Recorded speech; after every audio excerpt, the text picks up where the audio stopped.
Hello दोस्तों।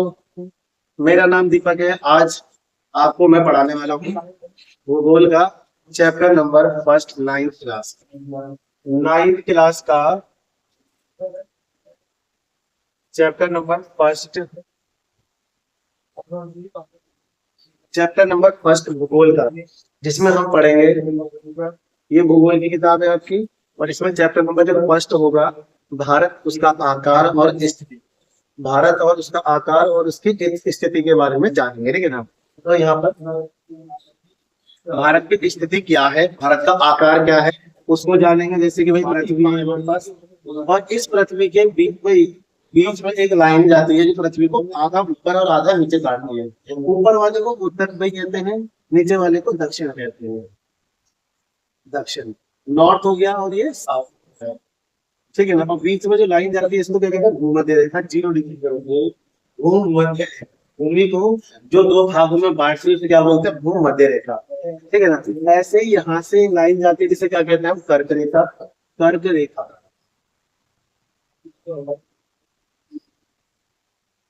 कर्क रेखा। और ऐसे ही यहाँ पर लाइन जाती है, इसका नाम है मकर रेखा। मकर रेखा। और ये जो लाइन है कर्क रेखा 23.5 डिग्री उत्तर में है, मकर रेखा 23.5 डिग्री दक्षिण में है, ठीक है ना। ये उत्तर में है और ये दक्षिण में है, ठीक। ऐसी ही और भी कई सारी लाइनें आती हैं, ठीक है ना, जिन्हें हम क्या कहते हैं यहाँ पर, अक्षांश रेखाएं कहते हैं। ऐसी ही बहुत सारी लाइनें होती है जिन्हें क्या कहते हैं, अक्षांश रेखाएं कहते हैं। अक्षांश रेखाएं कहते हैं। इसमें क्या होता है, अक्षांशीय विस्तार देखा जाता है। अक्षांशीय विस्तार इन्हीं रेखाओं से देखेंगे, ठीक है ना। अक्षांशीय विस्तार बताती है कि लोकेशन बताने का काम करती है यही रेखाएं, ठीक है। इनके अलावा और हमारे पास में भी दिखाई हुई है। जैसे कि अगर बात करें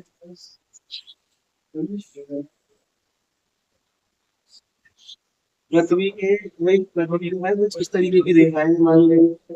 ये रेखाएं पृथ्वी में कुछ रेखाएं ऐसी भी हैं जिन्हें हम क्या कहते हैं, जो ये रेखाएं ऊपर से नीचे की ओर आती है ना, जिन रेखाओं को क्या कहते हैं हम, देशांतरीय रेखा। देशांतर रेखा कहते हैं, क्या कहते हैं वो, देशांतर रेखा कहते हैं। और ये रेखाएं भी क्या करती है, लोकेशन। जब आपको अक्षांश और देशांतर जिस जगह के पूरे पता चल जाएंगे तो इसका मतलब क्या है, आपको लोकेशन अच्छे से पता चल जाएगी।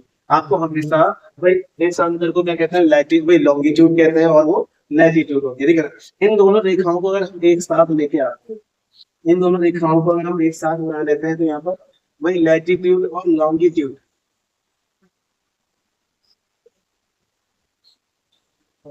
इससे ही क्या पृथ्वी का भाई यहाँ पे पृथ्वी की किसी भी जगह के बारे में पता चल जाता है। तो भारत के बारे में बात करें तो भारत की स्थिति क्या है, इस जगह पर भारत की स्थिति क्या है, हाँ ठीक है। तो भारत कहाँ पर है, तो भाई इसके ऊपर उत्तर वाले एरिया में है, ठीक है ना। और सब लॉन्गिट्यूड में देखेंगे तो पूरा वाले एरिया में। तो भारत कहाँ पड़ता है पृथ्वी में, भारत की स्थिति क्या है, उत्तर पूर्व में है। भारत की स्थिति क्या है, उत्तर बोल लीजिए या उत्तर पूर्व। भारत की स्थिति क्या है, उत्तर पूर्व में स्थिति है, ठीक है। तो ये भारत का क्या है स्थिति, ठीक है। अब हम भारत के आकार के बारे में, ठीक।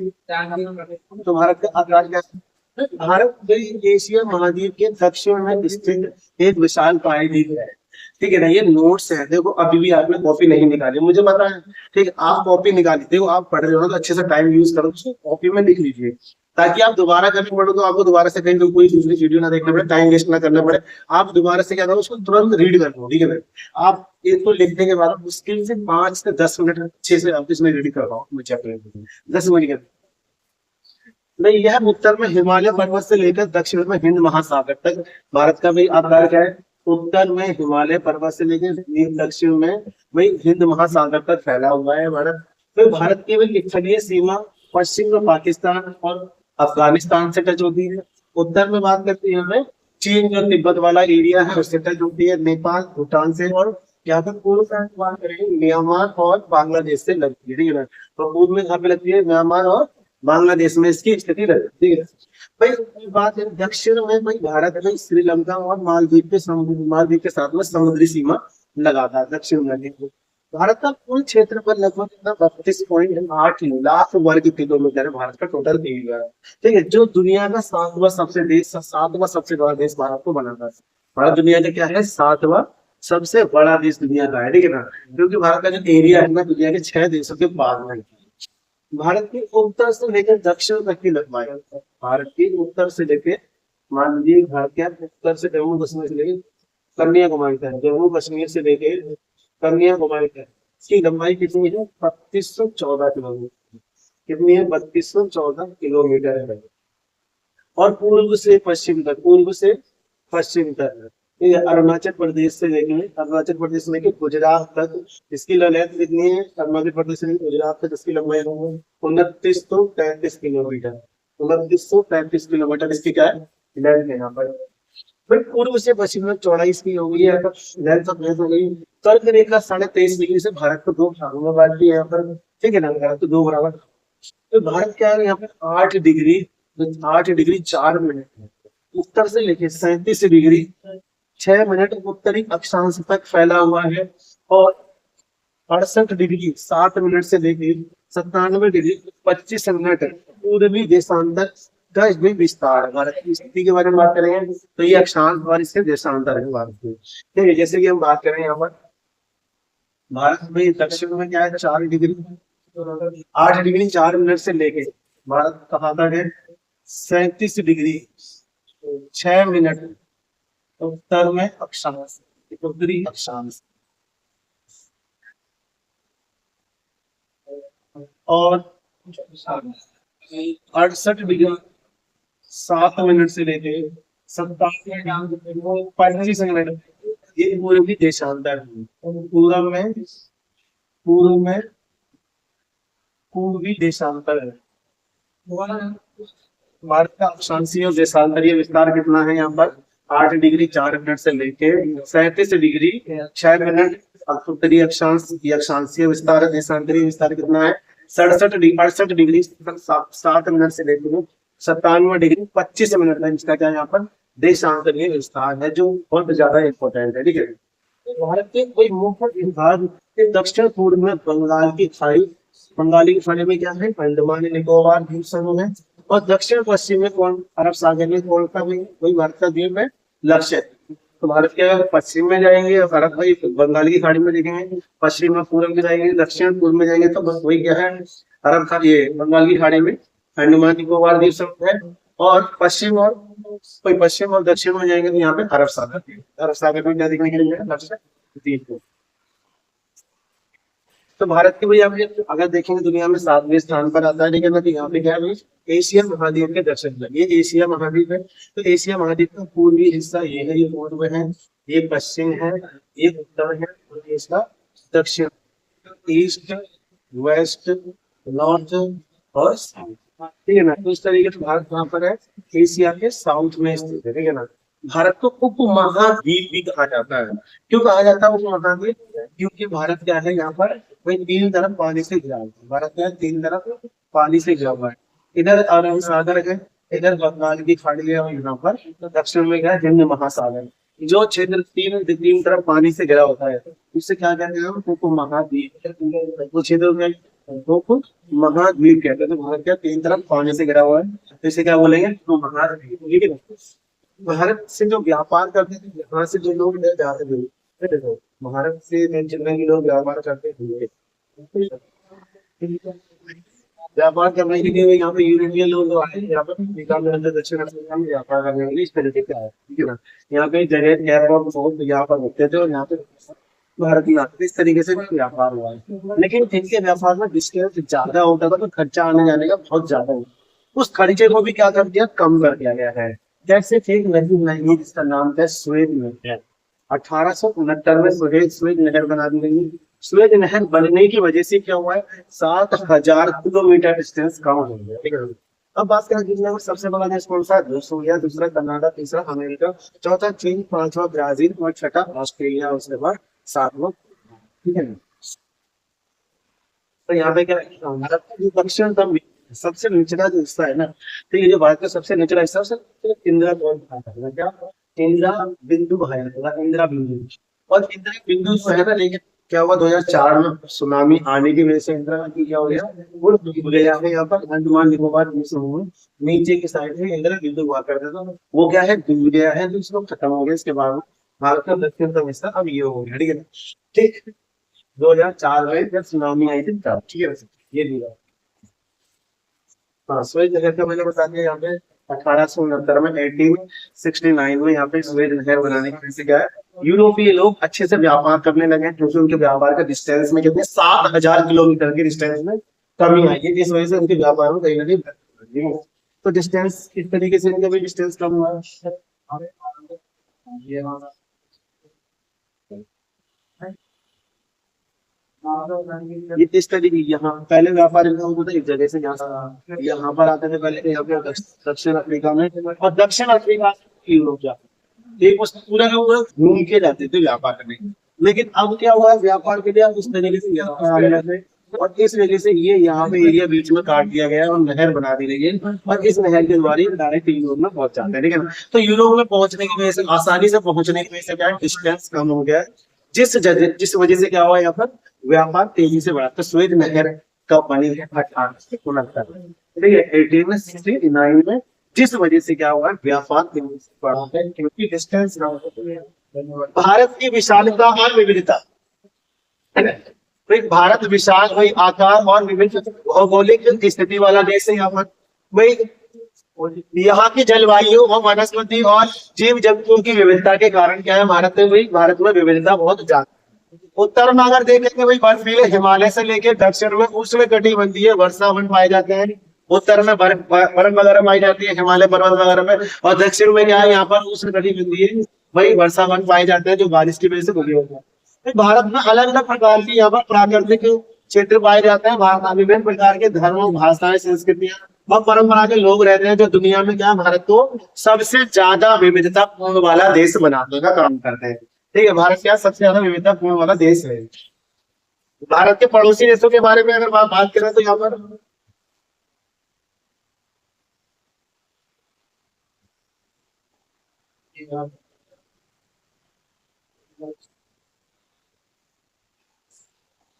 तो भारत के पड़ोसी देश में पाकिस्तान आ जाता है, अफगानिस्तान आ जाता है, ठीक है। भारत के पड़ोसी देश में कौन आता है, अफगानिस्तान आ गया। उसके बाद में भाई तिब्बत आ गया, जो आज के टाइम में किसके कब्जे में है, चीन के कब्जे में है। नेपाल आ गया भारत का पड़ोसी देश, और उसके बाद में भूटान हो गया भारत का पड़ोसी देश, ठीक है ना। उसके बाद में म्यांमार हो गया, म्यांमार हो गया भारत का पड़ोसी देश, ठीक है। ये म्यांमार क्या भारत का पड़ोसी। भारत का कौन सा पड़ोसी देश है जिससे भारत की सबसे ज्यादा स्थलीय रेखा लगती है। तो आप देखिए भारत में सबसे ज्यादा स्थलीय रेखा बनाने वाला देश कौन सा है, कौन सा देश है ये, कौन सा देश है बताओ बताओ। सबसे ज्यादा स्थलीय रेखा किसकी लगती है, बांग्लादेश। किसकी लगती है, बांग्लादेश। यही वही स्थलीय रेखा सबसे ज्यादा, ठीक है, बांग्लादेश की, ठीक। और सबसे कम किसकी लगती है यहाँ पर, सबसे कम वही यहाँ पे भारत की सीमा रेखा किससे नीचे, अफगानिस्तान से, ठीक है। केवल 106 105 किलोमीटर वही भारत से क्या है इसकी सीमा रेखा लगती है, और इसकी सबसे ज्यादा लगती है, ठीक है ना। तो ये पूछा जा सकता है कि यहाँ पर सबसे कम सीमा रेखा किससे टच है भारत की, ठीक है। स्थलीय सीमा किससे टच है, किस देश से टच है, और सबसे ज्यादा किससे टच है। भाई भारत में दो समुद्री देश है, भारत के दो पड़ोसी समुद्री देश हैं। एक देश के बारे में अगर हम बात करेंगे तो यहाँ पर भाई अपना श्रीलंका है। एक देश क्या है, श्रीलंका है। श्रीलंका वो भारत के बीच में क्या है, मन्नार की खाड़ी है। क्या है, मन्नार की खाड़ी, मन्नार की खाड़ी पाई जाती है, ठीक है। और श्रीलंका और भारत के बीच में क्या है, पाक जल संधि हो रही है। क्या, पाक जल संधि हो रही है, पाक जल संधि हो रखी है, ठीक है। ये पाक जल संधि के द्वारा भाई भारत और श्रीलंका एक दूसरे से जुड़े हुए हैं। दूसरा भारत का क्या है, द्वीपीय देश कौन सा है यहाँ पे, मालदीव है, मालदीव, मालदीव है, ठीक है ना। तो इस तरीके से भारत के क्या है पड़ोसी देश है यहाँ पर, ठीक है ना।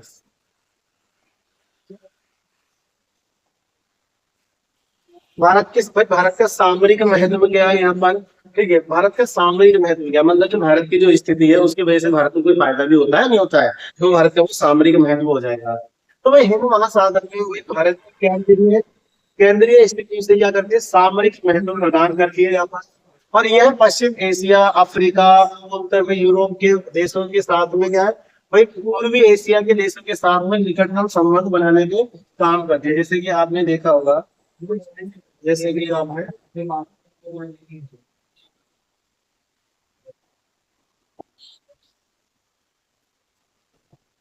जैसे कि आपने देखा है यहाँ पर कि भारत क्या है, यहाँ पर की स्थिति अगर देखेंगे तो यहाँ पे क्या है, भारत क्या है, दक्षिण में हिंद महासागर है। तो हम अफ्रीका से आराम से व्यापार कर सकते हैं, पूर्व में वही पूर्वी देशों से भी व्यापार व्यापार कर सकते हैं, जिसमें भाई कई सारे देश आ जाते हैं, वियतनाम आ गया, लाओस आ गया, कंबोडिया आ गया, ठीक है, सिंगापुर आ गया, थाईलैंड आ गया, इनसे व्यापार कर सकते हैं। इसके अलावा भारत क्या ऑस्ट्रेलिया के साथ में अच्छे से व्यापार कर सकते हैं। इसके अलावा भारत के हिंद महासागर में कॉन्टेक्ट होने की वजह से हम आसानी से किसी भी देश में आवागमन किया जा सकता है, क्योंकि ये भारत की एक अच्छी स्थिति को दर्शाता है। इस वजह से भारत दुनिया के साथ में अच्छे तरीके से भी जुड़ने का भी जुड़ सकता है। भारत क्या दुनिया के साथ में अच्छी तरीके से जुड़ सकता है, ठीक है ना।